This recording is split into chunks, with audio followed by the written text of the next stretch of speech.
Hello and welcome back to Darren Doing. I'm Wester and I'm joined by the brilliant Ben Bowman.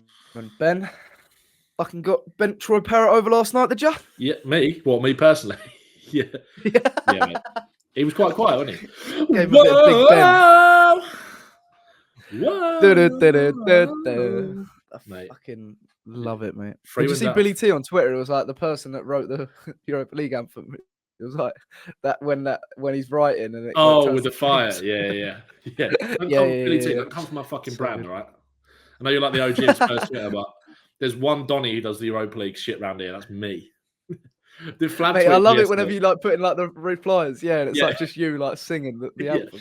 Flav tweeted me yesterday. I was like, "Why the fuck have you changed your profile picture?" On Twitter. I was like, "Sorry, I just sent him the video of me singing the song. You're doing the anthem. But it's class, mate, and 3 wins in 3.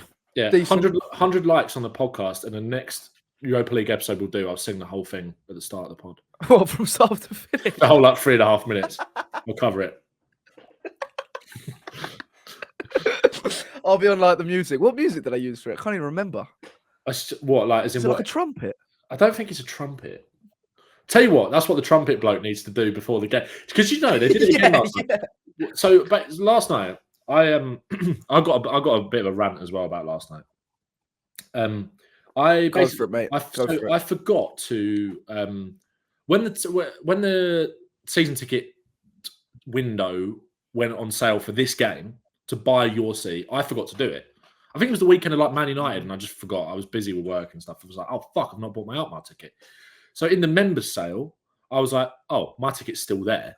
Like my actual season ticket is still there. No one bought that. Yeah. I was like, I'll buy that. But then none of like my old man wasn't going. Like none of my no one we go with was going. Like that I sit with, I mean.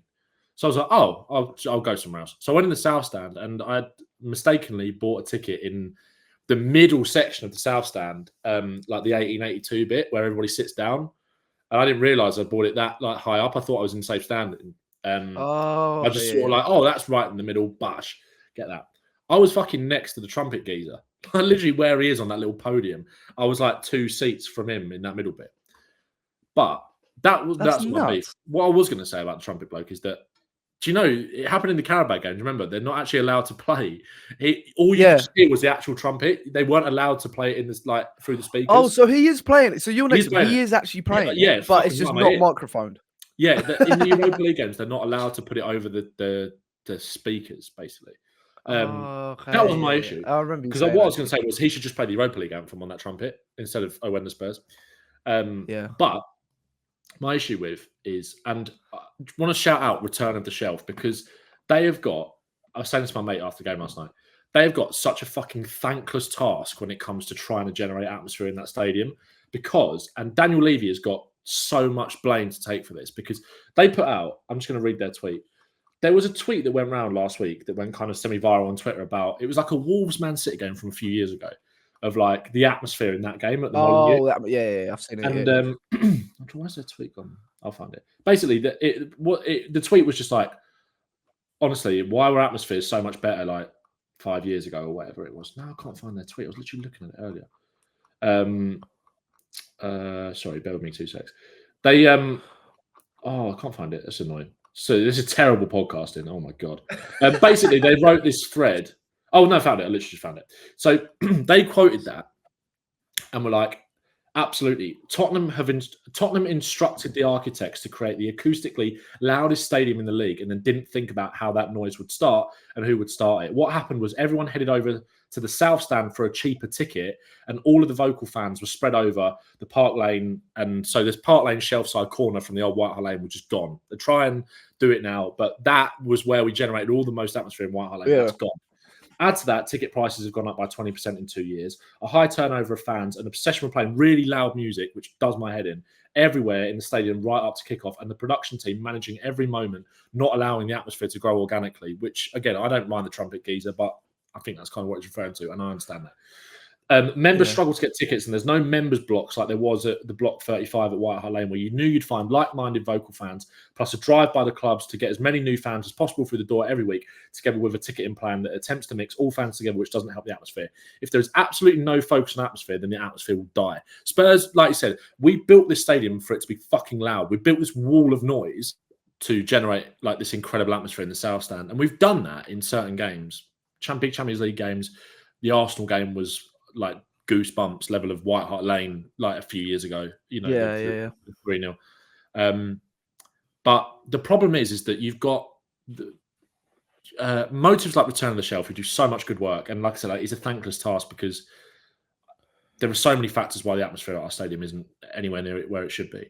But you've put, and again, for Europa League nights, obviously all tickets are like the same price and stuff, but the season tickets in that middle bit, in where I sat last night, are some of the most expensive in the ground. It's like you've plonked these really expensive season ticket seats where you've got older fans. No disrespect to any older fan that's listening to this, because you have been fucked over by also the lack of concession pricing and the discount, the removal of discount and that kind of stuff. It's ridiculous, and it's just a cash grab from Levy. But you've put in really expensive season ticket seats there where maybe older people with more disposable income can afford it, who don't really want to generate any atmosphere. So you've got people at the bottom in the seats behind the goal trying, people in the new shelf on the other side in the East Stand trying, people at the back with a drummer trying relentlessly to generate atmosphere. Nothing trickles up or trickles down because you've got all these people sat around me last night just sit on their hands and sit on their ass and don't want to. And there's no safe standing in that bit either, so everybody sits down, and it's just like the way that they've done that, I think, is really poor. And you like I said, it's all well and good having this nice fancy stadium where you can say we've got this incredible South Stand that will generate this noise, but like they said in that statement, they've not thought about how we generate the noise. And it's right, yeah, we'll give them some flags and we'll contribute with that kind of stuff. We'll give the trumpet to try and generate that. People want to be able to generate it themselves, but people have got to do it. But they're not going to do it when, like I said, younger fans are also being priced out of the game as well because of the ticket prices. It's not just older people that it affects. And look, I don't want to be controversial in saying, look, I totally disagree with the removal of the discount for the senior season tickets. I totally disagree with that. But also, it's very expensive for young people to go as well. And the young people are the future lifeblood of the fan base that will go home and away and back the team with their money and with their voice and generate that atmosphere. And they're being priced out. And it's nowhere. The atmosphere in that ground is nowhere near it needs to be. And look, where I sit usually in the ground, in the upper West Stand, like, we're quite far away. I get a lovely view, get to watch the game, and I'm with my stepdad, and you got your tactics board. Yeah, exactly. But it's like up there, I kind of get it. Like people get involved in the songs, but like everyone's responsible for generating the atmosphere. But that's kind of what we built the South Stand for. But you've priced out the people for a lot going in there, and people have kind of just gone there for a cheaper ticket as well at some point because the tickets at the top are quite cheap and the tickets at the bottom are quite cheap relatively. But again, you've plonked. Yeah. It's like Liverpool put in fucking. I'm pretty sure they put boxes in the cop. It's like corporate in the. It's just like that's kind of what we've done as well. It's just like. So that's a little bit of a rant about that last night, because where I sit, I don't necessarily expect the atmosphere to be great, and I'm there to like watch the game and get behind the team. And I'd be lying if where I sat in the Upper West Block 509, if I was up fucking getting behind all the time, because it's different up there. Do you know what I mean? And I know what you mean. Yeah, every ground has bits like that, but in the South Stand last night, I was like, this is just really poor, really, really poor. And the responsibility is on the club. The responsibility is on the club massively for that. Do you not think that could have been like the fact we were in Europa League playing like AZ Alkmaar, though? People weren't really getting up. But then that's not true because there's so many players that we want to get behind, like Richie, Mikey Moore, Burval, Archie Gray. Like, if it doesn't, I don't think that matters because these games are just as important as every other game because this is the development of our future. And it was far from empty last night as well, by the way. Like there was empty seats in the top of the North Stand and. There was a couple behind me and a couple in the top of the East and the West, empty. I reckon it was probably about 50. I might be wrong. 53, 50, maybe 6,000 or 7,000 tickets not there. Spurs got a bigger allocation behind the North Stand goal as well because Alkmaar only took the side bit. It didn't go round, so there was more Spurs fans there. Yeah, a bit like against Karabag. Oh yeah. Yeah, so Yeah. I don't know, just Uh, a real bugbear of mine yesterday, and I think where I used to start. My old season ticket was in the south, behind the goal, row 19. It was quality, but yeah. sitting where I sat last night, I was just like, "This is shit, man. Like, this is really shit." I, the atmosphere in the Spurs Stadium is so inconsistent. Like, It really is. like game by game. I'm not talking about throughout the game because I mean, it it has become more of an event. It has, like what you're Yeah, saying it's with the the very music, that needs to go, but it's never going to go. The light, the strobe lights and that, or the light show before the game, it's so cool. Yeah, it's sick, yeah. but it's not a football. It's not football. It's not traditional football. No, Us absolutely creating the atmosphere before the players walk out. I don't know, but is what it is now. I don't know how they're going to yeah. change it. I don't know what Like they're I going to said, do. They're trying to implement certain things like the flags and the trumpet man, but I yeah. don't know if it's I don't know if it's enough, to be No, honest. like I said, I think shout out to the return of the shelf and that movement, because I think they've got people need to get on board with that, because it's like they've got a real thankless task. I know they're trying to organise singing sections for some of the Europa League games and stuff like that, but I just don't feel like they're getting anywhere near enough back from the club. So great stuff from them. But last night was just But rant over. Don't want to start on a negative. Well, you literally have, but yeah, it just really pissed me off. Yeah, Really, but it's an important subject, isn't it? Because this is like we're in such an exciting time. This is exactly. where the It's whole, the like thing, like, everything, the club need to get behind it. They need to, like, I know it's the cringiest fucking thing in the world, yeah. But what Arsenal were trying to do as well, they're trying to create their own "You'll Never yeah. Walk Alone" with North London Forever and that. Yeah, not Like, even just at that as least well, that like does. the like, well, it's a bit like the ultras, you know, they've got behind the goal, the Ashburton Army, which is a bit fucking cringe, but like, Ooh. yeah, ooh, I'm scared, scary, but I'm dressed like one fucking today. But yeah, for the audio listeners, I'm just wearing a black t-shirt. I know what you mean. Yeah, like they're trying, you know, you have to, like, it's cringy, but you have to take your hat off for them for they're trying. You know, the atmosphere is Yeah. generally in English football. I've gone down the fucking pan in the last 5 years especially after COVID, man. I don't know what's happened, but yeah. Bring back fighting. Yeah. Just everyone just fucking fight before the Let's have a stadium. Get all fucking fucking pumped up. scratcher. Absolutely, yeah, exactly. Yeah. I do love the Europa League though, like with a Mate, me passion, too. because it's something we missed so much last year. Is the in between the Premier League games, just that little midweek bump of dopamine, just a little of dopamine Yeah, a little. onto the next game. Yeah, we're back. Like I don't know. Yeah, It's a like little. it's a way of building momentum. Yeah, just with a way of building momentum, just without sacrificing big players. But this allows us to build for the future and evolve in half the time, because we're looking at players like Mikey Moore. We're going to get into Archie Gray, Bergval. I fucking almost said Bergvine. Stevie Wonder, Stevie Stevie Bergwijn. Bergvine. But I don't know. It's so good. Like Richie being back and scoring, and you still get to rest Solanke, and then Solanke's still fit and scoring for on the weekends and stuff like that. It's just everyone can get match fit, prepared, and the rotation of the squad's so much healthier. And then we Yeah. don't have to, like, even Fraser Forster, who I think everyone saw him on the team sheet and thought, "Fuck me," and then it was squeaky bum time. Yeah. I know I'm not going to be like, "Oh, he's all right. He's all right." I still think we need backup goalkeeper. He was all right yesterday. He was good. I thought he was fine.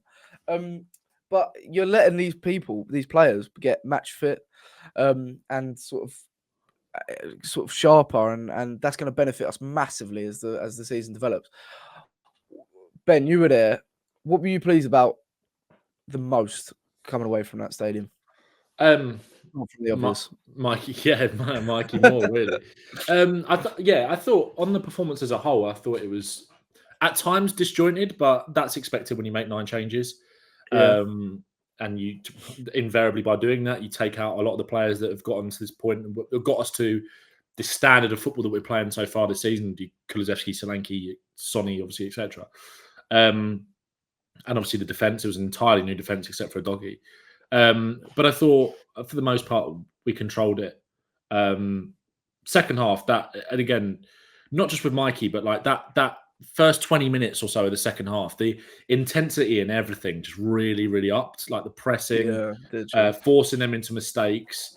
But I mean, the catalyst to that was Mikey Moore, because again, like you're talking about, going back to the thing about the atmosphere as well, is that sometimes, in fairness, you need players to get you off your seats, and that is exactly what he did yesterday. And look, he had a quiet first half. Obviously, he played on the right against Ferencváros, and I think he linked up better with Porro than he probably did with Gray. But you got a 17 and 18-year-old down that side, and there were some nice moments for sure. And actually, if we're being harsh, he probably should have scored in the first half with that header. But or cross. Was a great. Who's that guy on the left wing? Unbelievable. Yeah, he's fucking sick, mate. He's quality. But yeah, second half, I've always thought, like, we've obviously spoken about Mikey Moore a lot, and I think one thing that we've probably always said, and what a lot of other people said as well, is that he always just looks a little bit more comfortable on the left. It's something I was talking about in my match review that I just uploaded lunchtime today. Like, I think the angles that he creates with the way that he wants to dribble is much more suited to playing on the left rather than it is on the right, because I think sometimes he always wants to come inside and be involved and create from the right, but I think it gets a little bit too congested, whereas he is the one on the other side then opening up the pitch on the left, the one really driving in.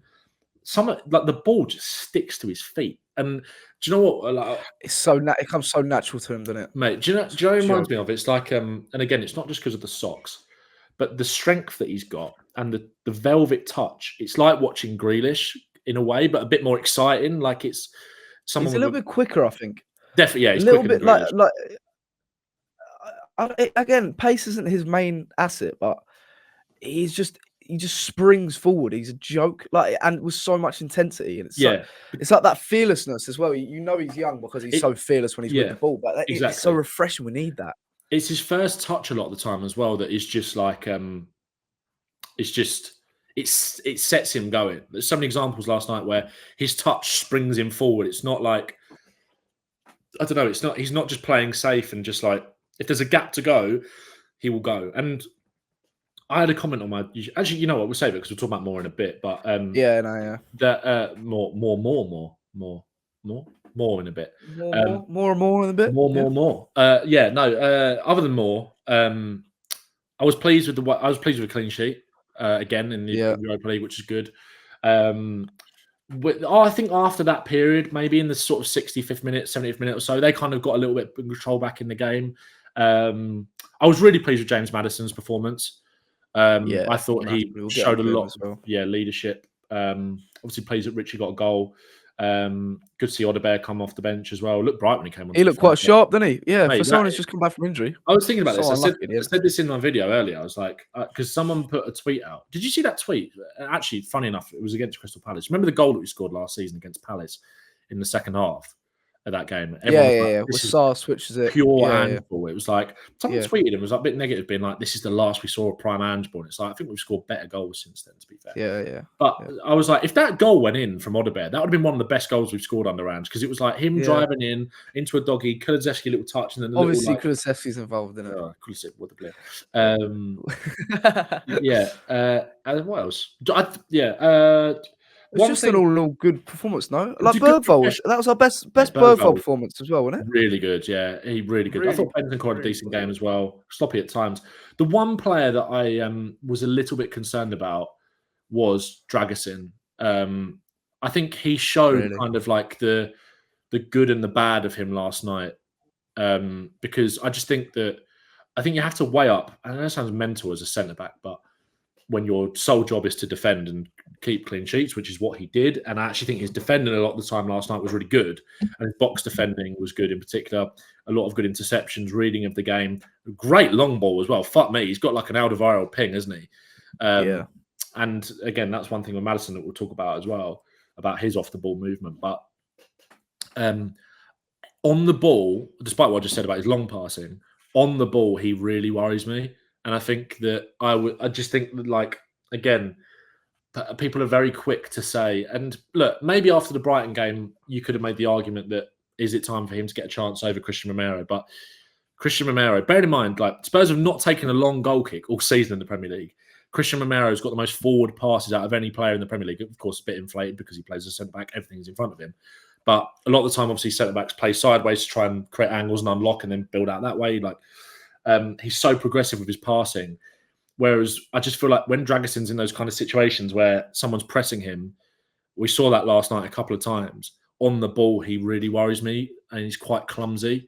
But again, he's young. Hopefully that can be coached up with him time. And look, like you just said about Moore, about his pace, for example, and it's something we spoke about on me, Flav and James Alcott did a episode of The Lab yesterday talking about Dejan Kulusevski. And it was like we were talking about different parts of his games. And I think with some players, it's not about weaknesses. It's about things being the least of their strengths. And we were talking about that with Kulusevski with pace. You mentioned it with Moore as well there, maybe. But with Dragusin, it's like, I don't think that I worry that it's not a lesser strength. It is an actual weakness, you know, like it's not just that he's got much better aspects to his game than his on the ball ability. Yeah. It's not that. I actually think it's a bit of a weakness of his. And it makes me a bit uncomfortable when he's on the ball. I actually think it's a weird signing in hindsight so far. Yeah. He doesn't really fit the Ange type defender. He doesn't actually fit the system. He is a defender who and he probably was told this when he was signing, not going to be a third choice. He's going to be someone who's going to when we change a game tactically or change the system and tweak it, or when we're trying to see out games, he'll come on for the last 15 minutes. But Ange doesn't really do that. He doesn't really do that. He will keep to the same system. We never drop back. We never sort of hold back the press. And it's a weird signing. It's like when I don't because it doesn't look like we're going to sign that third centre back. Well, sorry, fourth centre back. But you're still worried about if Romero or Van der Ven get injured that there's going to be a massive drop off at the moment. Obviously, he's like 21, but he does worry me a little bit. It does worry me, Jackson. Yeah, he's shown he's a perfect Jose Mourinho defender. I mean, if we signed him under Jose Mourinho, I think he would have turned into an animal. Yeah, but it really exploits. I feel like this system, any defender, is going to exploit your weaknesses. Yeah, we've got two absolute unicorns in the back in Romero and Van der Ven. Yeah, it does make you realise how good Romero is, doesn't it? I think that's one. 100%. He just looks so calm. Yeah. Because Dragusin looks very erratic, even when he's defending well, because it's just such a stress-heavy role in this. And it's such a rare. The transition defending, you look like you're panicking all the time. So only certain amount of defenders actually look so composed when defending and look so calm. Yeah. And that's like the elite of the elites. But when you're like a 21, 22-year-old centre-back who's used to box defending, playing in this, it's going to exploit your vulnerabilities. But hopefully it'll come good. I've got faith in him because that Euros performance was so good. But again, he was just like, he was in a low block, defending for his life, and he was an animal. Oh, mate, It's just this system. It's weird. I don't know why we signed him. It's so strange. The sign is so strange, I think. Maybe it was one of those things where it was like, young talent, like it's an opportunity that maybe if we don't do it, another club will, that kind of thing. And we've missed out on those kind of things in the past. And look, it's not that I don't want to see him play, because I do. Like I said, I think he's got a lot of strengths. And again, transitional defending is going to be harder for him because he's a big boy, isn't he? He's a big, strong boy, like compared to someone like Romero. Obviously, Romero is a unit, but in a different way. He's got very good core strength and his ability to win those duels, whereas Dragusin is a fucking monster. And that's one of the things that we saw in the Euros, obviously. But I'm not, it does worry me. I'm not worried about him necessarily, like in terms of like, oh God, like Sanchez is playing. Do you know what I mean? It's please don't get me wrong. It's not that. No. It's really not. Yeah, no, it's not. It's just that it's more just down to the fact that how reliant our system is on being able to play out from the back and those kind of things. And replicating that Romero role is very hard to do. And, you know, we had that conversation. Did we have a conversation in the pod about like who would be harder to replace, Romero or Porro, if one of them was to leave? Yeah. That kind of last night made me realise that despite how much Pedro Porro is amazing, and to be fair, I've always rated Romero more than Porro as a player generally, but like I think I was going down the line of like being like Porro is a bit hard to replace. Last night it made me realise that Romero would be incredibly hard to replace for Spurs because he's just incredible on the ball. Dragusin was like 30 mil though, isn't he? So do you think he's like our Kivior signing? Like, do you feel like we push Maybe. on and just carry on signing players? But I just don't see Spurs doing that. And remember that whole fucking saga was ridiculous. We were so desperate to like get him, and when he was going to Bayern Munich, we were like, "Fucking come on!" And like, I feel like he's been really good, but I feel like if we knew how he'd be, we'd all be like, "I'm not going to lose any sleep if he goes to Bayern." Yeah. Again, these are things. I feel like I'm being so harsh. I'm being so harsh. Yeah. Also, these are things that are coachable. These are things that are, you know, exactly. Like, exactly I think he'll get there. And again, that's only going to. It's also only going to come with more game time, isn't it? As well. So that's that's the hard thing that you've got to figure out with him. But other than all in all, I thought it was a, you know, with these Europa League games, when they come thick and fast like this, you've got 8 games in the group now. With those amount of changes, that you have to be brave and do that to manage your squad. Bear in mind, we've got a cup game against City next week as well. Yeah, he'll play in that. And I thought it was. I think it was as good a performance that you could probably put in with 9 changes. I think from Spurs last night. So job done. Really clean sheet as well. Job done. Exactly. Before we get on to Mikey Moore, I've actually got a question for you though. Yeah. What were you doing at 17? 17. I was working at Domino's in 6th. Fuck, I'm doing that now. You're 17, all right? No, I was. Yeah, right. Yeah, I was working. I was working at Domino's. I just walked like wanking in that, and then like I don't know, like eating pizza, and I'd go in pub and at sixth form doing exams. Pub. 17, mate. You have fake ID. Yeah. Brett Clement. No. Yeah, that's right, mate. 16th of May, bloody 1989. I don't know what I was doing at 17. I was probably like at 17. I was probably like in my room, giving myself a prostate exam with a VR headset on. I think definitely weren't playing like football in front of 60,000 people. We'll see my name. I don't know how he's fucking doing that. I don't know how he's doing that. Like the composure he's showing. Anyway, before we get on to Michael Moore, we got a question from Jackie Nick out. Jack, fucking hell, mate, rein it in. Jack, mate. Jack, another question from Jack. Oh, Miss, I know the answer. I mean, get a life, Jack. I'm joking. We love you.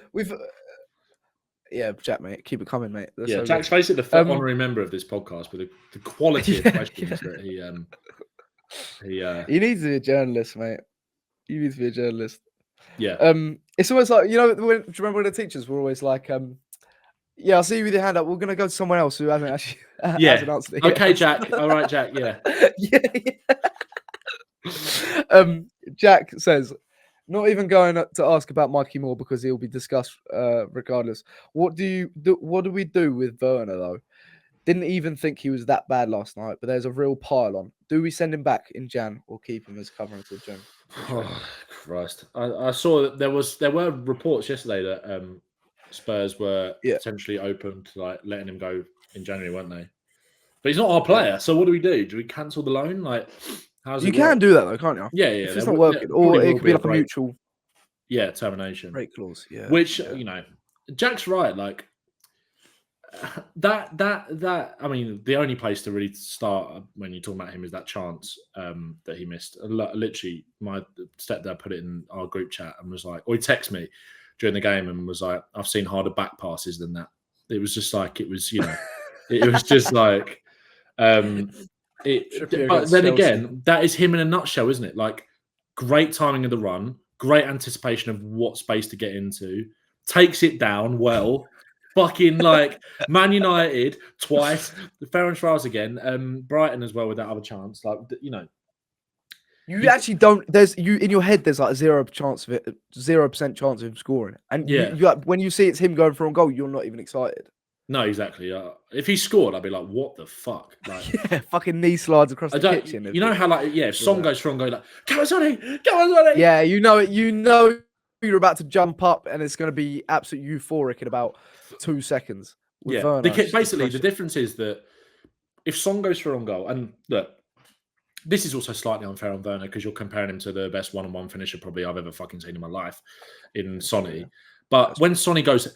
You got to think about with Son, how good of a save does the keeper have to make to stop him from scoring? Do you know what I mean? Whereas like with Werner, didn't have to move. Like, do you know what though? Do you know what's funny? If Werner goes from 1-on-1 against Man City last year in May, he probably scores. I'm telling you, he scored. 100%. Yeah, 100%. Because there was something about that. Son missing that was so un-Son. Yeah, but because it's Tottenham, Werner would have absolutely buried it to the top corner top and then corner. gone to celebrate a 1-1 draw that benefits no one. Come on. I reckon. Wonders why no one's following him to the corner. Yeah, I reckon Timo Werner scoring that goal might have sent some Spurs fans like off the. Timo Werner wins the title for Arsenal might have sent some fans off the skywalk. No, I think so. The skywalk.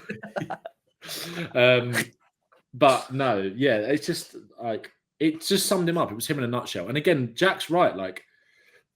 The performances, and it is getting really hard to separate the performances from the chances. When people say about Michael Jackson, can you separate the art from the artist? Can I still listen to Michael Jackson? Right? You can't. It's becoming very hard to listen to Michael Jackson now. Do you know what I mean? With Timo Werner, it's how do you be because I've backed him quite a lot of the time. People are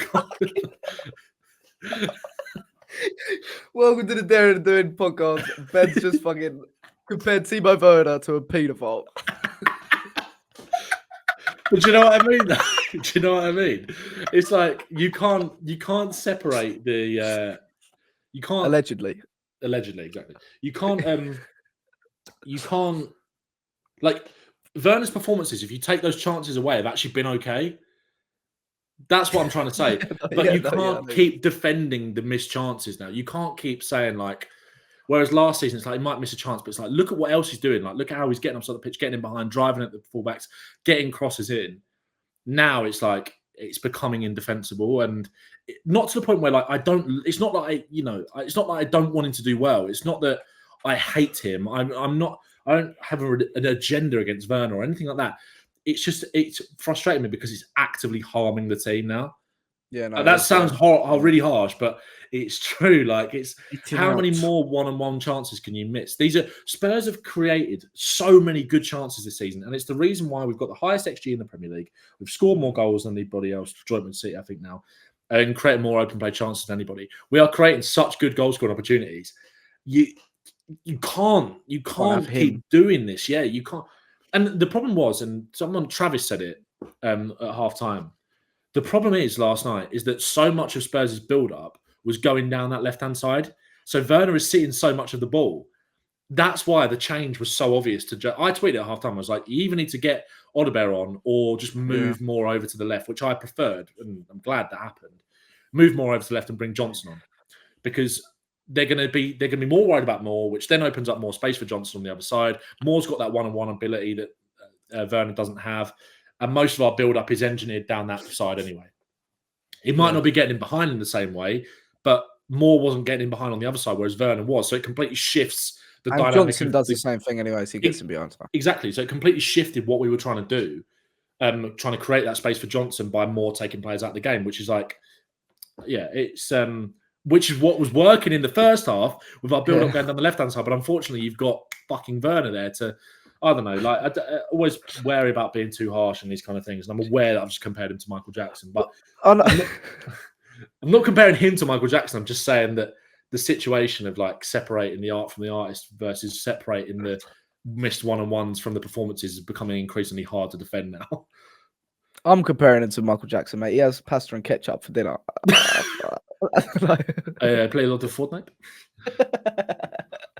I'm joking. But it's really hard because I actually love Timo Werner as a person. Yeah. You can tell he's so loved in the changing room. But like you're saying, it's becoming an issue how low on confidence he is. And it's only going to exacerbate because fans are getting so frustrated and impatient with him. Do you think that's harsh?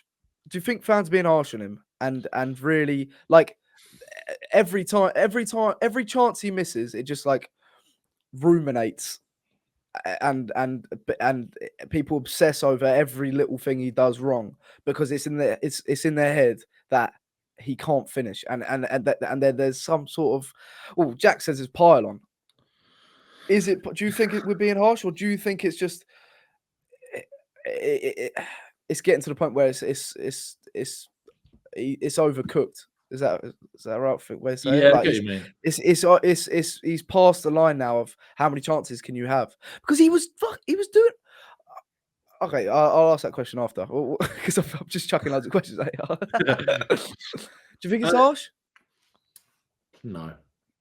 I think you can go too far. People have we've seen that with loads of players. Like, and again, this is I don't want it to be hypocritical because it's like we all stuck up for Johnson, despite the fact there were people that literally bullied him to the point where we had to deactivate, abused him to the point where we had to deactivate Instagram. Nobody is encouraging anything like that. But like I said, I don't think the criticism is harsh because I'm talking mainly about the criticism. It's not harsh because, like I said, I think it is getting to the point now where because our team is just evolving in a really nice way, nice way. And again, you can see why Ange really likes him.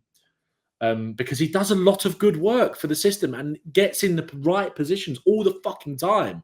It's just like, but like, Ange Postecoglou, well, Pep Guardiola said it actually, didn't he? And this was one thing that we were talking about when it was like at the start of the season when we were not quite finding our feet in front of goal, but you could always see that the build-up was right and everything was right. It was like the coach's job is to get you to the final third. Your job is to finish. And I think it's just actively harming the team now in a point where look, the beauty of it is that we've got options. But when you're looking ahead to Sunday now, and it's like, we'll talk about Sunday in a bit, but with Moore playing the way that he did, Audebert showing glimpses, of course, as well. But again, having to be careful with him managing back, just coming from injury. He played about 5 minutes last night. It's just getting to the point now. It's like it's not the right option. Probably right. Yeah, we'll save it. We'll talk about Palace later, but it's not the right way to go anymore. It's actually there's a fine line I think between keep playing Werner and his confidence he'll find that goal, he'll get that chance, he'll take it, and his confidence will go from there, or it's going to exacerbate and people are just going to start hurling and abuse him, and then his confidence is going to absolutely. Mate, he got. Like, I don't know if you clocked it. Sorry to interrupt you, but I don't know if just on that quickly. I remembered. The reason why I wanted to bring this up is because I don't know if it came from on TV, but when they made the substitution at half time, it wasn't that they were like obviously they were cheering we were cheering Johnson on, but there was a lot of people when Timo Werner's name got read out of going off, him being cheered off. Like, do you remember Emerson Royale against Leeds? It was like not quite that bad because Emerson got hooked in the middle of a game or in the second half where it was like the whole stadium, and we were losing, I think, at that point as well. And he got cheered off, and Werner kind of got the same treatment last night. And one thing that is irritating me a little bit with some Spurs fans, and again, it's your prerogative to disagree, but a lot of people are kind of like you just said there about there's a fine line between like keep playing him, and that will come over time. It just needs one goal, just needs a goal, and a lot of people said that about Johnson. The difference is with Johnson is that I think with Johnson it was always there. It was like Johnson, I think, was what do you know what I mean? It's like people keep saying that it's like, well, Johnson played himself into form off the back of one goal. Werner can maybe do the same thing. I think it's totally different. I think Johnson was a player there that was actually waiting to explode, whereas Werner, I just think, is a player that's obviously on the decline and struggling massively for confidence. It's different for me. But also, Johnson's our player. He's a massive investment. Yeah, and he's got a huge future at the club. Werner's not even our player. And also he's like you're saying, his career has hit such a dip, and he's on the decline still, and he's a filler at the moment for the project, so that we can start blossoming Mikey Moore, Audebert, all the stuff. That's why people are frustrated in the window because we signed Werner on loan instead of going out and getting that established left winger. But in a way, I feel like we're now looking at Moore, etc., and looking at them going to come through and start to take and fill the mantle that Son's going to leave. But every time I feel like it's the beginning of spring, we've got this incredibly premature but beautiful garden, literally on like about to blossom. Do you want me to give you some background? All these flowers. Do you want me to give you some all these flowers? Yeah, go on. Yeah. Just sing the Europa League theme tune, but like nice and slow. Yeah. Lovely flowers. They're blossoming. All these beautiful colours. Like such an amazing. And then every time Ange Postecoglou names Timo Werner on the starting 11, it's like this lovely, beautiful like garden. All these lovely flowers. Oh, it's so nice.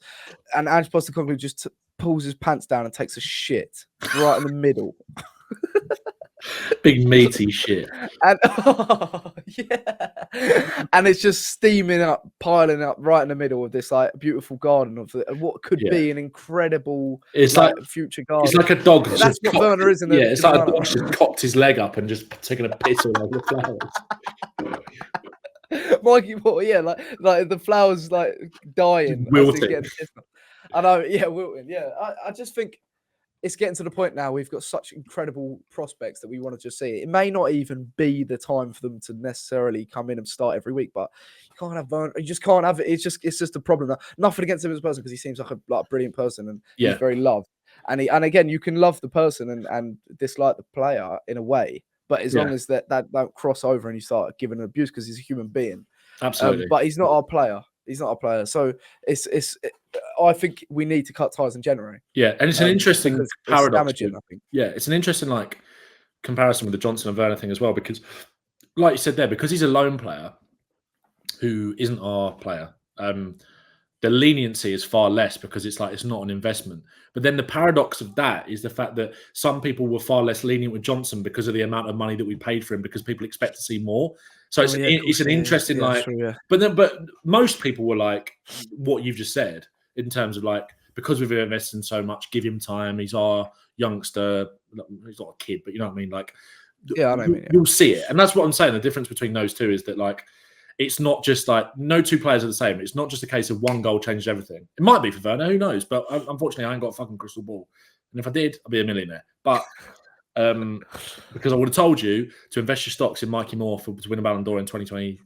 Was it too late to win it probably this year? Mikey Moore Ballon d'Or. Yeah, good riddance about that. Yeah. I know Vinicius Junior probably wrapped it up with a bow on it on Tuesday, but still time. Yeah, that's true. Yeah, let's get into Mikey Moore because he is a future Ballon d'Or contender. At the moment, he's looking like it. Yeah, 17. We talked about what we were doing at 17. 17 years old, and he's balling out Europa League. This is why you're an advocate for Europa League all last season.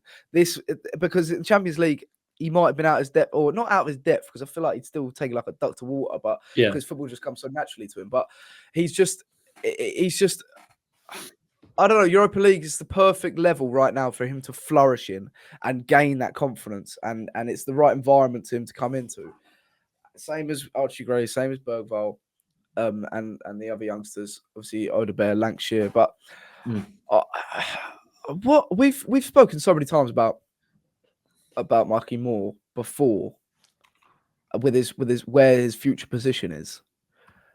He's been shoehorned to the right underhand in pre-season and until now, and he's looked decent. He's looked fine. He's looked good for a 17-year-old. He's looked excellent. But until last night, because he came on and do you think he's nailed down that left hand side position now? Do you think that's his position now? Not in his team, but for him personally. Yeah, left hand side. That is it. Or do you think that always was the case? Or do you think now he's shown and when he does play him, he's going to play him on the left? I think that was always. It's again similar. Different players in our squad have similar conversations around them, players like Archie Gray and stuff like that about what their long-term position is. But I think we spoke about it earlier. We've always thought that. I think just because of the sort of angles that he creates with his dribbling and his movement. So I think players like that, wide creators, especially if you're right-footed, because it's your job to. I don't know. I just think the angles that he creates and the openings that he creates are much more suited to him playing on the left. 100%. Being able to cut inside onto his stronger foot rather than kind of just shuffling into traffic a lot of the time, because we saw it a lot in the Ferencváros game, and that's why Pedro Porro was really good, because he would kind of often go beyond him or allow Mikey Moore to kind of hold the width and give him a passing option, maybe. But I don't think he wants to pick the ball up on the right. He doesn't look as comfortable picking the ball up on the right hand side and drifting in with it. He looks way more comfortable hugging the touchline on the left and driving inside. So yeah, I think so in terms of his long term position, absolutely, because that's mainly where he played in the under 18s anyway. But it was just about, I think we wanted to see. I'd been happy if he played at fucking left back. Do you know what I mean? As long as you saw him on the pitch. So that is an exaggeration. He would have had that Gareth Bale into Milan left back game probably. Can I ask you a question? So good. Yeah, can I ask you a question? Who? Because there's been so many, just like a lot of our players, really, kind of similar to the Kulusevski debate around a lot of players. A lot of players see a lot of different players in Kulu. Do you know what I mean? A lot of different comparisons to bit Bernardo Silva, a bit of De Bruyne, a bit of all these other kind of different players. Who do you, when you look at Mikey Moore, what do you see? Like, who do you see? Do you know what I mean? Like, what player? Like, who would you compare him to? Because I had a comment, and again, this was like obviously before our time, and we do have an older generation that listens to this podcast somehow. Someone left a comment about David Ginola, about his ability to kind of like pick the ball up from wide and kind of go in between players and keep the ball so close to him on a string and all that kind of stuff. So, it'd be interesting to see what you think. Obviously, I said Grealish earlier, but I think that's more about the close control and the dribbling and also the socks. I feel like he's got so many like facets to his game that remind me of different people. Like he's a hybrid. I saw a Chelsea fan, a massive Chelsea account, comparing him to Eden Hazard. And if a fucking Chelsea fan with a high influence on social media is calling your 17-year-old kid saying you're getting flashbacks to Eden Hazard. But even then, he's a bigger version. He's only going to get bigger as well. I think he will end up with that Grealish sort of body type. Yeah, I said that. And I said that lower months body ago. strength. Yeah, I said that about Hazard months ago. About like it's just the Hazard. The tight spaces and he's my favourite thing that he does, and he did it a lot against Ferencváros as well, even playing on the right in deeper positions. Is just that ability where he's got two players converging on him and just pokes the ball through the middle, that's Hazard, isn't it? And his touch is absolutely like sexual. Like it's just. Honestly, it's like it's velvet, absolute velvet. His touch, ridiculous, and it gives him so much time when players. And it's crazy to have it that age, that composure at that age, to touch the ball down like that, dead, and get it into your stride that quick. It gives you so many more options. Berbatov talks about it all the time about how important it is for your touch, because then you know exactly what you want to do, and then there's less panic. And he almost gets the ball and he knows exactly what he's going to try and do, and 90% of the time it comes off for him. And he's only gonna, as he's tuned into a much more like mature player, and he's only going to become more and more refined. But I don't know. I see Foden in him as well. There's so many. It'll be interesting to see. Someone said that to me on Twitter earlier. His end. But it's interesting to see like what his end game is, because he's 17 years old, and by the time he's 23, he's going to be strong. He's going to be a lot physical. He's already pretty tall. What is he, like 5'11"? Yeah. Probably about 5'11". So it's weird because he's got a low center of gravity. He doesn't look that tall. Yeah, no. But when same he plays with Grealish, though, isn't it? Yeah, that's true. Yeah, that is true. But when he plays for the 18s, like England under 17, he does look big. He looks bigger. Yeah. Because I remember my mate who's an Arsenal fan, obviously like fuck off, you know what I mean, cunt. But he was saying like we were talking about like Moore and Waneri, and it was like he was trying to sort of say that like the reason that Moore can dominate those kind of games at that level is because of his physicality. And I was just like, I don't really think that's true. Like his ability to glide past players and just bully them. He's physically mature for 17, no doubt. It's like a bit like Rooney, isn't it? But I don't think Rooney was different, man. Like Rooney was an animal at 17, whereas like Moore, I think, is physically capable, but I wouldn't say that that's the reason he's able to. I don't know. I think he was trying to put him down a little bit, because you could say the same about Waneri as well. Like no Spurs fans were like, I'm not going to go down that route of like who's a better player, because like no Spurs fan is making that conversation a thing. It's just them because they're so fucking. No, yeah, exactly. They're insecure. Yeah. The thing is with Mikey Moore is that there's so many strings to his bow that I can see his career going, obviously reaching the highest heights, but through so many different positions. Yeah, like I can see him in so many different different types of players and going down different avenues. I feel like he's at this sort of like cross point in his development, where it's like, do I want to be a left winger? Do I want to be an attacking midfielder? Do I want to be an 8? But actually, he could just be molded into all of them because he's that good, you know. And he probably will have all that. We're going to get to Madison. Probably will have loads of stages in his career where he's filling in different positions and still being the best player on the pitch. We also spoke about that, didn't we, before, about that Madison role? We spoke about it on a pod like maybe after the Ferencváros Europa League game. We spoke about that. So he's got that creativity. I can see him in the Kulu role. I can see him developing if he gets it. If it's his defensive work, and then he's good to go on the sort of Kulusevski role, and the sort of in driving forward with the ball, drawing opposition, creating space for others, but also his ability to transition out wide, getting into phases out wide, and also in the middle. He just looks so comfortable wherever he is, as long as the ball's at his feet, he's happy. And to have a player like that who's 17 years old. I mean, where's he going to be in 10 years? 10 years development, he's going to be 27 years old. Yeah. I'm 27 next year. I mean, yeah, Fuck. it's a fucking joke. Like, but I don't know. It's just, it's so exciting, and well, my question to you, mate, is that it now? Is that takeoff for his Spurs career? Is he going to? Son's injured against Crystal Palace. We're going to get to Crystal Palace in a minute. Yeah. Is that Mikey Moore? I don't think he's going to start. I think Oliver should start. He'll probably fucking play Werner left mid. But Mikey Moore, do you think that's it now? He's just in. Yeah. Say goodbye to the youth team, mate, because you're playing for us. You're our best player. But do you know what though? I think that was the case at the start of the season, though. You know, but obviously you have to. I think that was very much the attitude of like he's a first team player now. He's not. He's not. Yeah, that's true. Not a kid anymore. You ain't in Kansas anymore, Dorothy. Do you know what I mean? A bit like that. Like he's not. But of course, you have to have games along the way that prove that you are deserving to be there. It can't just be like, well, obviously showing it in training. We need to see it, of course, as well. And yeah, last night it was not to be, this isn't even that dramatic, but I do think that's the sort of game where you look back and think, I was there for that.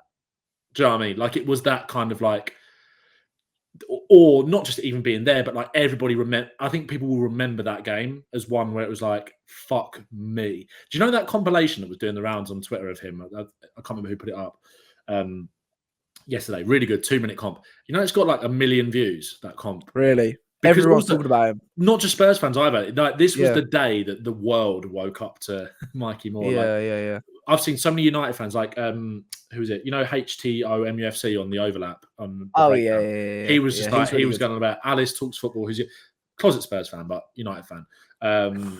She's great. She was tweeting about it. Liez from SDS, all United fans. Everybody was just like, nah, this kid. He's a player everyone wants, isn't he? Exactly, yeah. Tobes, Chelsea fan, was just like, to be fair, his kind of point was just like, and I do really like Tobes. He was like, for anyone who doesn't know, he's like a Chelsea content creator. He was like, how the fuck is this guy not starting over Timo Werner? It was just so because obviously he's a Chelsea fan, has seen it in the past. But yeah, no, the world woke up yesterday. Do you know what I mean? But he needs to keep his head grounded. I feel like Postecoglou is the perfect manager for that. 100%. He's Madison was saying in the post-match interviews, like, oh yeah, it's like playing with Neymar on the wing. And then Postecoglou came over and they asked about Michael Moore. And he was like, well, I wanted to keep him grounded. He said something along the ways of like, I want to keep him grounded, but I just heard Madison compared him to Neymar. It's like, it's such a good impression, though. To Neymar. I don't know how he's going to keep his head grounded as soon as the world's woken up. Do you reckon he goes college? There was ripples across the football in. Yeah, you're like. I bet he fucking cleans up all the pum. Do you reckon that? Last night anyone was sitting there was just like, sorry, mum.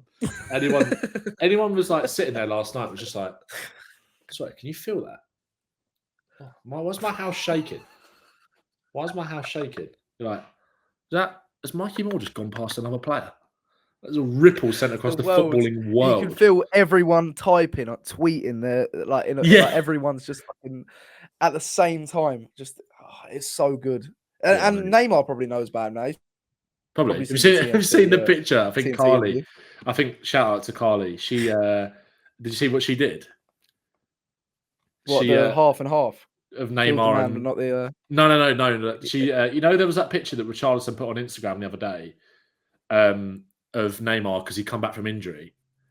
She basically photoshopped that and put Mikey Moore's face on Neymar. Oh, really? Oh, she's good work, Carly. Yeah, good work. Yeah, she's so good. Well, Gary Hunter says, do we see Mikey Moore start the Premier League whilst the fully fit Heung-Min Son sits on the bench this season? I think you have to now. I genuinely think. Really? Do you think at some point it's going to happen? Premier League? Sunday, I think it has to happen. Mikey Moore starts? I think so. Whether he will or not is another question, but... I've just seen Windy tweet this, and it's quite true. He said, if he starts Werner, I would genuinely think less of him. About Postecoglou? Yeah.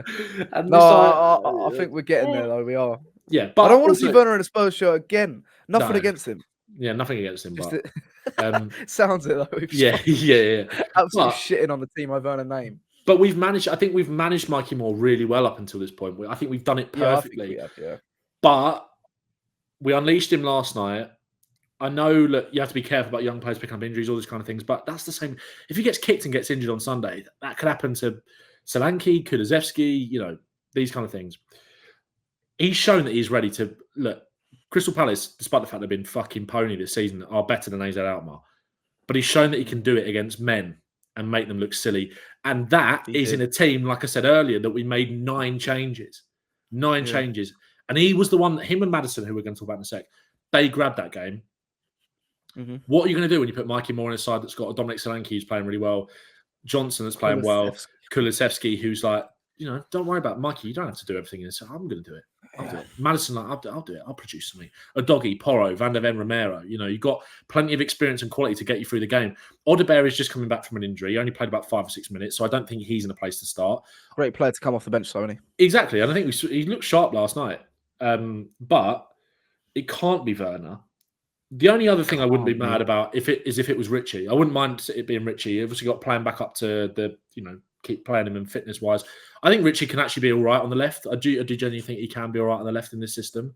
So if it's more Odebear or Richie, I'm not asked. I'm just not Werner. Just not Werner, basically. Yeah. I think you have to. I think now is the opportunity to unleash him. I just think that what you got to lose, if he doesn't play well, he's a young player and he gets protected, and it's like, look, he's not going to do it in every game. He's 17-year-old. We'll bring Odebear off the bench. We'll bring Richie off the bench. And then you wait for Man City Carabao Cup. Yeah, from it again. I don't know. I just imagine he just absolutely ends Kyle Walker's career and went next Wednesday.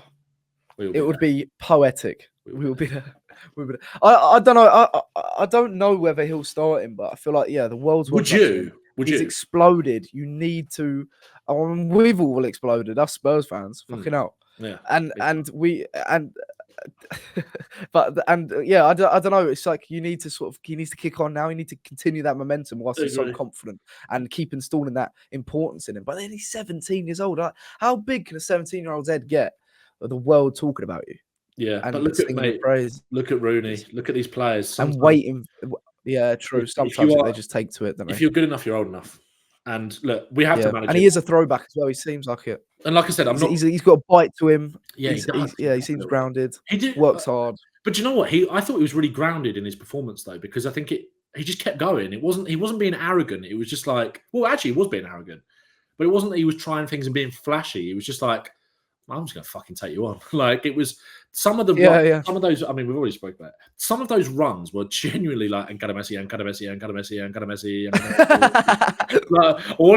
What's the guy? The commentator that Ray Hudson, where he talks about the Spanish the English commentator that used to do all the Barcelona games, where there's some of the stuff that he'd say about. What, for American TV or something? Yeah.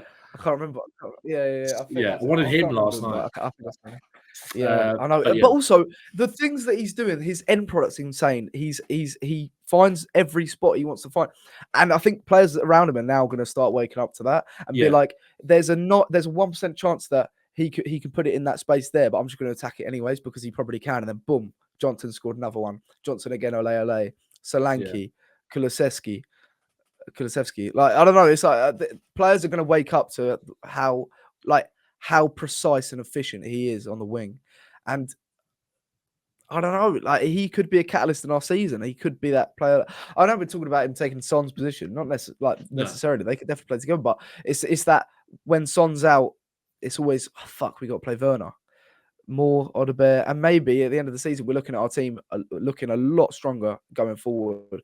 Our worries about, do we need that other left winger?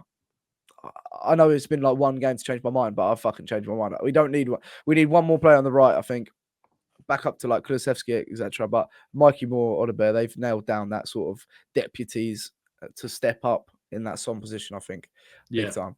I want to talk about Madison then. Because his performance, because he was so mature and he showed all the leadership skills we need from him at this moment in time, I think. And I think with the penalty incident, I think Madison 3 years ago would probably take that penalty himself. Yeah. So he showed great character to hand it over to Richie. Obviously, because of the circumstances, Richie's such a confidence player and he knows that. But do you think he's at a pivotal moment in his career that a lot of number 10s sort of have? Think of Ericsson. There's so many I could talk about, but they as they evolve, they drop deeper and become more mature and more disciplined. Yeah. Are we seeing his career like evolve right now in this very moment and like, into sort of a dictator leadership role on the pitch? Definitely. I think his off the ball work has improved a lot. Definitely, which is something that was always so like taken for granted a bit with Eriksen, I think, as well. Yeah, that's true. Which I think his pressing has got a lot better. I think his ability to go back and win the ball back. I think his off the ball movement going forward as well has improved. And he is just sort of taking that a little bit more of a backseat role of just like, the thing is with Madison, I said this a few weeks ago about, I think because of the fact that what he was at Leicester, where he's kind of playing as an out and out 10 behind the striker, there's this perception, obviously, because of the, not legacy is the wrong word, but because of the reputation that he got at Leicester, that he was a goals and assist man. Like, do you know what I mean? He was a very number 10 of that kind of era in the Premier League a few years ago, where it was like, I play behind the striker, I'm going to score goals from outside the box, I'm going to get 25 goal contributions, bosh. I think he wants to be that. Of course he does. He's like, He's the main man at the fucking roast dinner, mate. He's the main man at the roast dinner, mate. He's the main man. But I also think he loves being the 100-touch man as well. Do you know what I mean? Like, just being like, spraying it about. Because he can walk off the pitch and kind of say, well, everything's going through me. Do you know what I mean? And I think he likes that. And I think this role is He's the gravy. He's the gravy, exactly. Like, Kulusevski's the potatoes. Maybe Son's the turkey? Turkey, yeah. Oh, I don't like turkey. Solanke's the... Pigs and blankets? Oh, fucking hell. Who's the Yorkshire pudding? Johnson? Johnson. Or like Van der Ven or like Romero? Romero's the Yorkshire pudding. What's Werner? Brussels sprout. Brussels sprouts. I actually quite like sprouts, mate, to be fair. Yeah, I like Brussels sprouts as well. But that kind of sums Werner up. We like him off the bit of beef. Everyone leaves to the side. Quite bad. I quite like the fat. But yeah, no, he's the. I think he quite likes being like you said there, the dictator, like the 100-touch kind of guy. Like, I think he enjoys that role, because also, like I said about his off the ball stuff as well, in terms of working hard. That is something that, not just in his leadership role, obviously he was the captain last night, but where we are being perceivedly more aggressive in midfield in terms of being more attacking, McCullough and Madison playing as 2-10s, he has to step up. There's no hide. And I'm not saying he was hiding last season. There were times where he faded out of games 100%, where the spotlight is more on him. But I think it suits him really nicely. I really think it does. Yeah. I think as well, like with the Richie thing, he was right in like that interview that he did after the game was really mature. And again, like he speaks very well, Madison, doesn't he? Like he was right in both of the things that he was saying. He was right in saying that he was the captain that should have stepped up and taken the penalty, but he was also right to do what he did and give it to Richie. Do you know what I mean? I think that showed really good leadership to do that, because I hate that. I hate the arguing over pen. You know, it's such a Chelsea thing, isn't it? But you can also understand why Richie wanted to. No one's to blame for that. It's really uncomfortable to see. It's like, don't miss now. You can't miss now. Do you know what I mean? Yeah. But then, like Ange said after the game, was like, as long as someone sticks in the back of the net, I don't care how they get to it. So, no, but I thought it was great last night. I think he played the game at his pace. And linked up really well with Mikey. I think they've got a good relationship. I think he kind of likes looking after him a little bit as well. He's like an older brother, isn't he? I think so, because they're both quite mavericky kind of players, despite the fact that we were saying that Madison's role now might be a little bit less exciting. Kulusevski is the one that's like, wow. Well, like, wow. Do you know what I mean? Whereas like Madison, it's like, that's fine, but he's such a good player. It really suits his game, how he's playing right now. But I feel like at the stage he's in as a human, obviously he's like now got 3 kids, Madison, like he's a family man. The stage he's at as a human is so perfect. The timing's perfect to be that role model to Mikey Moore as well, because he is that sort of maverick, but he's a lot more grounded now. And Mikey Moore, he could sort of just take Mikey Moore. Like if he was Mikey Moore's influence, like I don't know, 4 years ago, I'd be a little bit less uncomfortable. I'd be a little bit like more uncomfortable about it. But I'm so comfortable with him being that sort of role model in the dressing room, put his arm around Mikey Moore and keep him grounded as well, because Madison just seems like he's just taking this responsibility. And I don't know, I feel like we are seeing this evolution of him, and it could revive his England career. I think it could massively revive his England career, because if he's that 100-touch man, England kind of need that. I agree. But then England don't have a playmaker. And I think deep lying. Some people get really confused. And look, I like Angel Gomez, and I think he could maybe do that. They need someone to play next to Rice that is going to take a lot of the ball playing responsibility off Rice. That's what they really need in there. Tried it with Trent, it didn't work. Gomez looks all right, to be fair. I quite like Angel Gomez. And I like, if we're obviously Tuchel's a manager now, so it's a redundant conversation. Angel Gomez might not ever play for him again. But I agree. I think that, like I said, I think one thing that's going to go in his favour with England as well, especially with a Tuchel system, is the fact that he has to work hard, really hard now. I'm not saying he didn't do that before, but again, I think he's something. Sometimes Madison doesn't help the perception of him. I think he's also done a lot right to disprove a lot of the shit that gets chatted about him in certain aspects of his game this season, especially with his hard work. I think people think he's a bit of a luxury player, whereas in this team, he's really not. But yeah, I totally agree. I actually said that a month ago when I thought Kazu was still going to be the manager. I think Madison is that centre mid, like a centre mid, not like a number 10 or playing out wide. I think could work really nicely. Yeah. But see, I think we could even. I forget about players like Alfie Devine that he's going to come back and he could at that sort of position that Madison's taken up. I mean, he could learn so much from Madison. But the thing about Madison, I think he's really benefited off like being taken out of the spotlight. Because he obviously exploded onto the scene in that for a big club playing for Spurs in the first 10 games of the season, and then it's always trying to match those heights that he achieved. But the game's gone so far. Like the Ange system has changed so much since that moment. Teams figure this out, and when he was trying to get back into full fitness, he was getting like man marks out of the game. He was struggling. The spotlight's off him now because he is that sort of like dictate. He just holds back a little bit. He's that more of a dictator, 100-touch man. Yeah, and he's not doing the flashy stuff. That's all Kulusevski. Everyone's looking at Kulusevski now. He's like a new toy. And how much does that benefit Kulu as well? Do you know what I mean? Like, yeah, massively, because he needed that Kulusevski. I feel like they switched. Kulusevski needed that validation.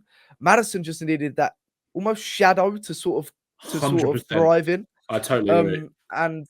But also how much more dangerous the rewards. Exactly. Sorry to interrupt. That's what I was going to say. Like how much more dangerous has that made us? Do you know what I mean? Yeah, sometimes those little things of like taking your main man out of the spotlight a little bit, you know, I think I think we're really good. Like, yeah. And look at this thing. Like, obviously, I don't want to give us a kiss of death for Palace, but like, yeah, I think we're really good. I think we're in a really good place, Tottenham. And it's like you think of that Brighton game, and look, what happened there was unacceptable. But then you go back and you look at FOTMob, or you look at whatever app you want to use, and you look at that and you think that's a lot of green there. A lot of green, a lot of wins. 6 out of 7 wins, is that? Like, we're doing. Forget the second half at Brighton as well. That's yeah. Do you know what? Sorry, just on that, I've seen something really funny about Ten Hag. Speaking of forgetting games, he literally just said in the press conference after the Fenerbahce game, or before the game today, or tomorrow, or the weekend, he said about the Tottenham loss, I denied that game, ignored that game against Spurs because we were downsized to 10 with a 1-0 losing position, and then the red card was overturned, so I totally ignored that game. So that's what I'm going to do about Brighton. that's what I'm going to do. Okay, if they're allowed to ignore that game, I'm just going to do that. Yeah. That man is so deluded. It's unbelievable. Mazraoui, number 10, mate. Yeah. What was he cooking? It was so bad, man. I can't believe he fucking played Mazraoui number 10. Yeah. Oh my god. The thing, and let's get on to Richarlison, because obviously Madison, his maturity and his discipline and his selflessness, that I think a lot of people don't associate him with being so like selfless, especially the media, etc. That it benefited Richarlison massively, because Richarlison is coming back into the fold, needs that confidence goal.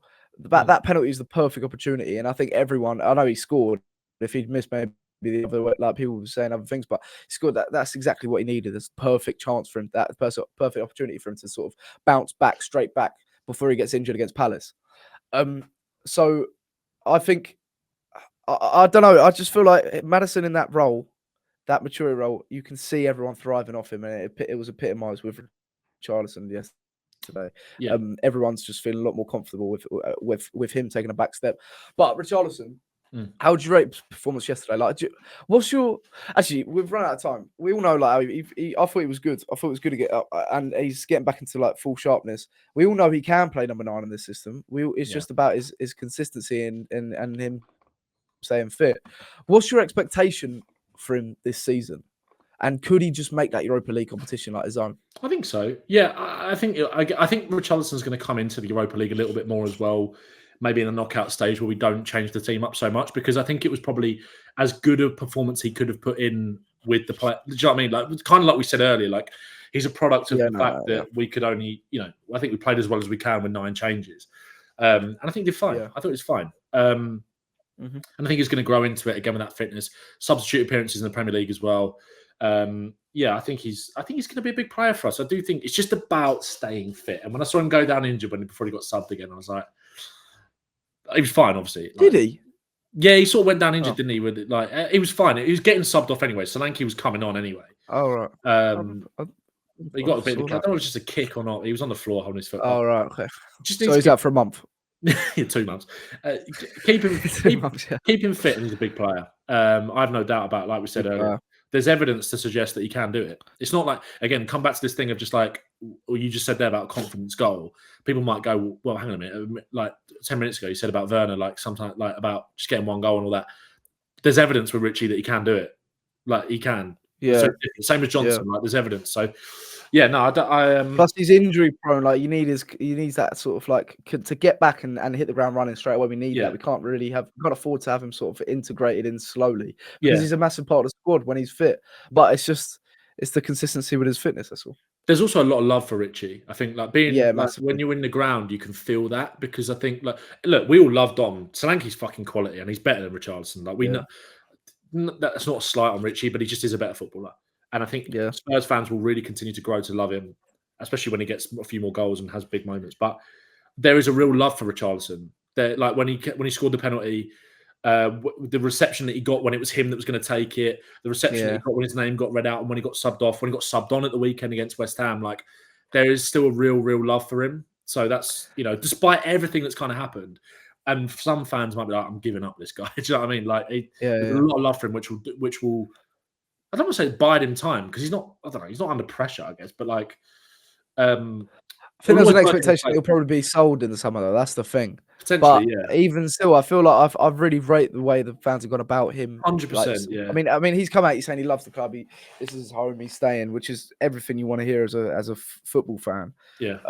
But so he know. Yeah. But I think there was that sort of question mark over his future, and I feel like when we signed Solanke, then people were starting to almost forget about him. Like I feel like I've fallen for this a little bit as well. I was a little bit more dismissive of him just because we hadn't seen him in a while. Me too. And because like we had this shiny new toy with Solanke, and I feel bad in a way, but I forgot how much I love him.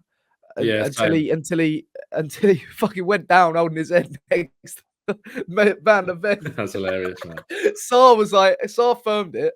Van der Ven was on the floor, and then all of a sudden you're thinking like, has Richarlison got sympathy pains? Why is he holding his head? Yeah. And it's like, and he like, it was like comical how Kudus' shoulder like went into his head, and it's just he's so box office, and you forget how much you love him. And if he's firing, Europa League could be a real competition for him. And he could be say we win this competition, he's at the heart and soul of it. Even if he does move on in the summer, he could be Tottenham folklore for decades. Yeah, I agree. Totally agree, mate. So this is his moment. This is his chance. This is a competition, I think. Moving on to Crystal Palace then on the weekend, we're going to preview Crystal Palace game. Ben, you got a special guest for us? Crystal Palace fan that's going to sort of give us an insight on Palace this season. They haven't won in the Premier League yet. Yeah.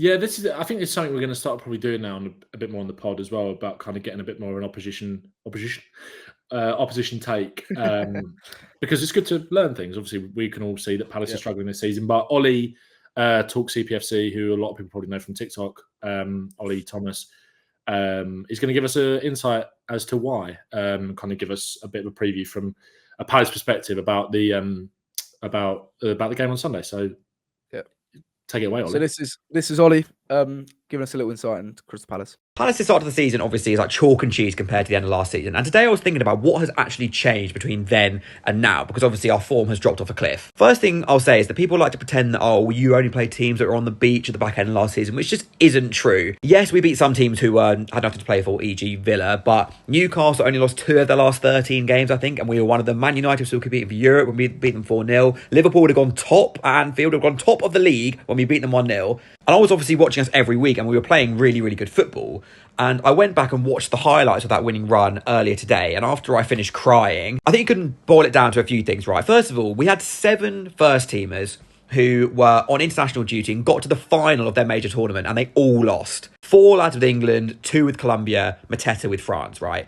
Obviously, going from that high, I think it was all of their first international tournaments as well, apart from maybe Lerma. I think those players are really suffering from like a mental fatigue, almost like a post-tournament depression, basically. Not like literally, but you know what I mean. They all just look kind of like lethargic and tired. They had no preseason, that's definitely part of it, but I think mentally, like, that is a really tough experience to go through. And we had basically like over half of our starting 11 did that for the first time, and they all lost, and they all look worse off the back of that. We do miss Anderson. I stand by the fact that Lacroix and Chalobah are really good replacements, and they are long-term probably like the right decision in terms of buying them and selling Anderson for a profit. Got 30 mil for him, which is really good. But he was such an aggressive defender and he was a leader in that team. And right now we do lack that. And he was actually involved in a lot of the goals we scored at the end of last season, not necessarily scoring or assisting, but like winning the ball high up, line breaking passes. We haven't replaced that yet, but I'm confident we will. But that definitely helps explain the bad start we've had. Michael Olise is world class. So, I mean, we won all 6 of those games. Actually, apart from one, we did beat Newcastle without him.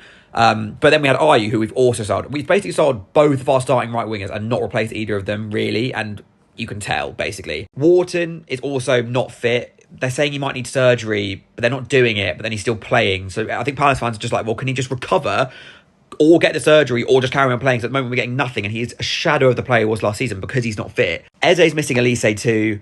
Mateta, I think, was playing so well because he was in like a contract year and was looking for a France call up. And I think now, like, he just doesn't have that motivation because we're not giving him a new contract and he's not going to get a France call up, and there's obviously no Olympics. So there are loads of reasons we're doing badly. I'm confident we'll stay up. I think we've got quality. I think we just need one win. And we have been unlucky this season with some refereeing decisions in some games. We've missed a lot of chances as well. And I just think all we need is to get that break to win a game, and it will put us back on track. I think confidence will then go back up.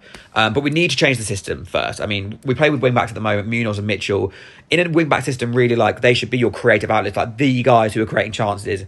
They have not done that at all this season. So, yeah, there are quite a few reasons we're not doing well this year, but I do have faith we will turn it round because, you know, we have quality, and that does always count in relegation battle. How are we in a relegation battle, mate? Cheers, Ollie. We have no idea what you said. Yeah. Yeah. I think either just said they're going to batter us and Mateta's finally going to start scoring again, or to be fair, I know, like, Ollie, again, I think he's a little bit down on Palace at the moment. So I can imagine, again, we haven't heard it because this is going in after, but Ollie was on our Twitter space, the relegation Royal Rumble for JLA a few weeks ago, and this was before the Forest game at the weekend and last weekend, and I'd say that he's probably not feeling the best, and I think they're feeling a little bit disillusioned with what's going on at the moment, and almost can't believe the position that they were in towards the end of last season. But that's what, you know, selling a world-class player, that can happen. I feel like I feel it's always whoever you have your odds on for the dark horses, they always just they go the other way. Yeah, do you know what I mean? It's absolutely. Always, it's like Turkey in Euros 2020 Euros. Like I don't know, everyone was bigging them up, talk about Europe. They haven't won this season, but it's so like set up for a Selhurst Park, like Eze penalty or some shit. Mateta, fucking Schlupp scores every single time he plays against Spurs. So if there's anything to be positive as a Palace fan, it's Schlupp against Spurs. I remember being at the FA Cup 2015 or something, or 2016. Joa and Schlupp knocked us out of the FA Cup. Yeah. I think Craig Shakespeare. No, not Craig Shakespeare. Who's the guy who's like, you're an ostrich? Nigel Pearson.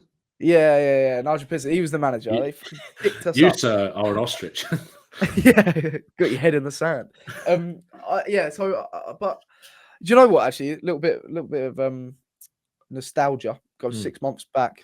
Crystal Palace, Glasner's second game. Yeah. It was actually Darren Doon's first ever episode. It was. So we slapped him up. Was it 3-1? 3-1, yeah. Eze free kick, and then we fucking free kick. Romero bash, Son bash, Exactly. Werner. Oh my god, yeah. Werner score. Yeah. No way. I'll take it all back. I'll take it all back. Yeah. He's back. Come on, you can do it. Yeah, fucking start him. Yeah. I'm feeling confident, to be honest, mate. Yeah. I know at Selhurst Park we've got a pretty poor track record there, but I don't really like the way they're going. playing, there's no. Are you going? No. Sorry, I mean just generally, like as in Spurs. Oh, like yeah. What you thinking? What's the score prediction? I think we're 2-3-1. I think we'll win. Yeah. I do think we'll win. I think we're playing with too much. Cool. Probably some shit spawny goal. Probably, I don't know. Like Eze, maybe penalty, something like that. Similar to last season, maybe free kick, something. Eze, yeah. It's such a weird one with Eze, isn't it? Yeah, what's happening with him, mate? Because would you still take him right now? Like, obviously you would, but like, say, like they asked for 70 mil, would you sign him? Would you prioritize? Like, yeah. Yeah. Is that ship sailing? I don't think it's sailed, but I think the rudder's been straightened. I think it's I think they're moving. That's it. Moving. Kulusevski. Well, we said this before about like with the way that we're playing now, you can see why they wanted to sign Eze. Do you know what I mean? It's like using 2 10s potentially. Yeah. I probably wouldn't if I'm being honest. Which is mad. I went so big in the summer. To be fair, like, I weren't the only one, but it's a really tough one. They've nerfed him, haven't they? They've nerfed my boy. Yeah, what the fuck is going on with? I felt sorry for him on Monday because it was like he had a couple of shots from outside the box that hit the bar, and it was like trying to make things happen. But it's hard. I do think Seb said this actually we did a TikTok live together on Monday. I think Seb's dad is a Palace fan. I think he was saying. Oh, really? Okay. Yeah. So he watches Palace a lot, and he was saying that Palace is sort of not his second team, but do you know what I mean? Like he very much keeps an eye on Palace. Yeah. And to be fair, I think Palace have kind of been like that for a while. Like everyone, I think, has felt like that a little bit, especially like just Vibes FC. But what was I saying? I think some of the narrative around Eze has been a little bit harsh because I just don't think he's getting any help. No. Like he's coming from the left-hand side. It's just like he's trying to do so much. Yeah, but it's hard. He's trying to do too much, mate. I feel like I don't know. Like I don't know. Do you think he'll get sacked? He's probably the Saka's choice, and the bookie's choice for sack first, which is crazy. Saka's choice.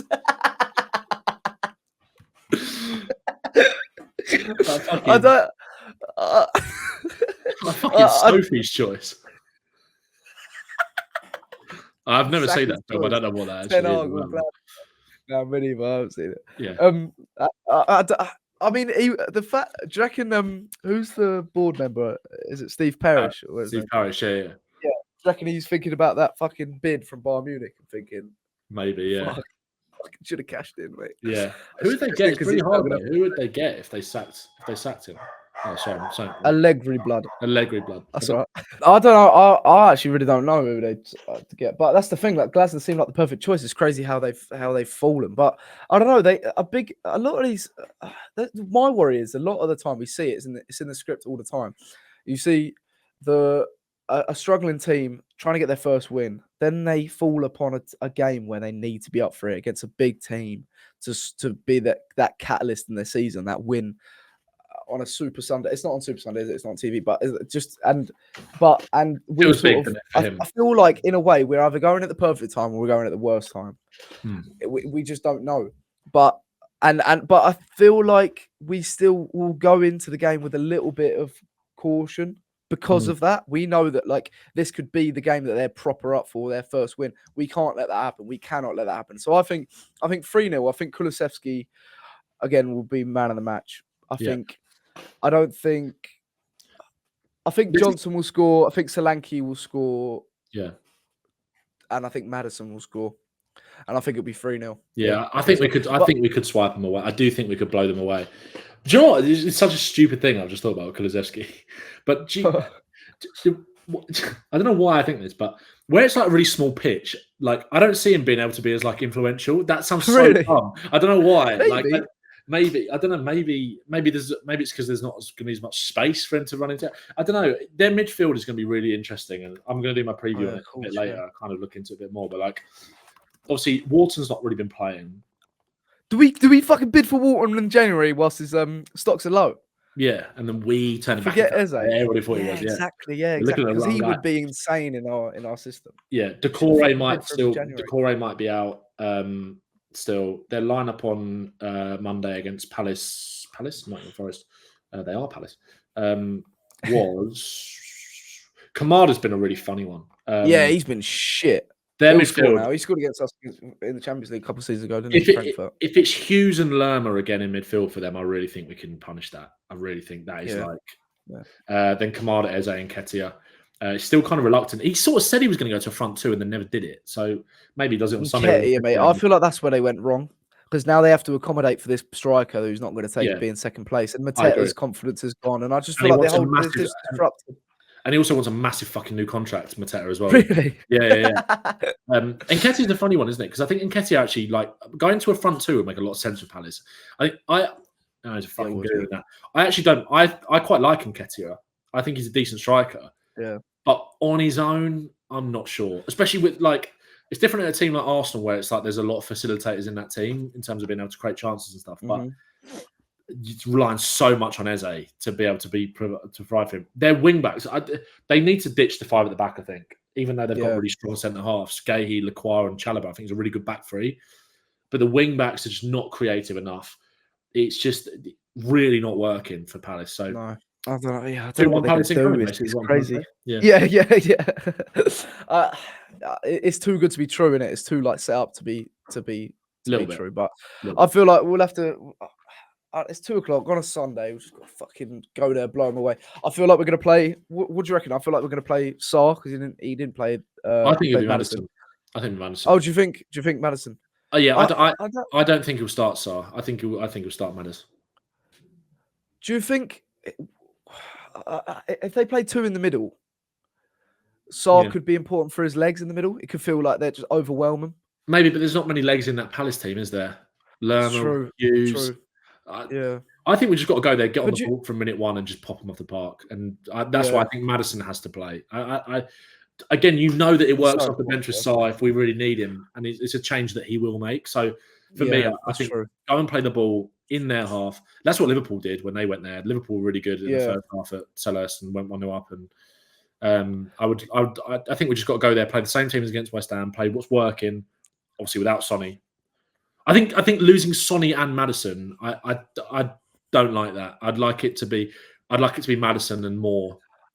But I think that'd be good. I feel like Bergvall benefited massively off Madison being on the pitch because I think there's too much change when Sarr and Bergvall are playing together.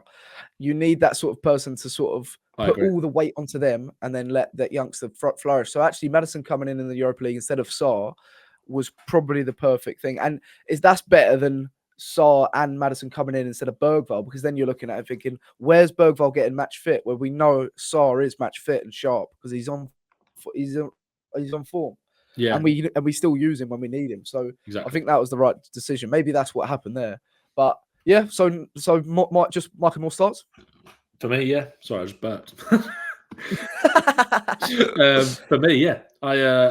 For me, it's as you were with the team, what we'd expect, and good old Michael Moore of Tottenham comes in on the left-hand side. Yeah. And then bring on a bear off the bench or Richie off the bench if it doesn't work. Yeah. I know, we're back to having like actual options, I feel like. We're actually having players we can bring on and still have an influence on the game instead of just bringing them on for the sake of it. It's exciting. Yeah, boy. Everyone, thank you so much for listening. Thank you for getting involved in the comments and the questions. And we'll be back for the preview. Yeah. Thanks to Ollie as well. Yeah, hopefully. Yeah, thank you, Ollie. Thanks to Ollie as well. We're going to do that. Let us know in the comments about that. We obviously, people have said to us before about getting other people on to preview. I think this is a good way of doing it. We can get a little take, and then maybe further down the line we can do actual proper preview podcasts with other people. But yeah, massively. Yeah, big time. Except Arsenal fans. Yeah, cunt. Everyone, legends. Thanks so much, and don't forget to subscribe and send this podcast to a friend that you think will enjoy it, and comment. Honestly, every time we see comments underneath, the games are coming thick and fast. Yeah, but the comments are unbelievable. Thanks so much for the support. We see every single one. It's unbelievable. So thank you so much. Like, comment, subscribe. Yeah, up the Spurs. Up the Spurs. Come on, let's beat Palace.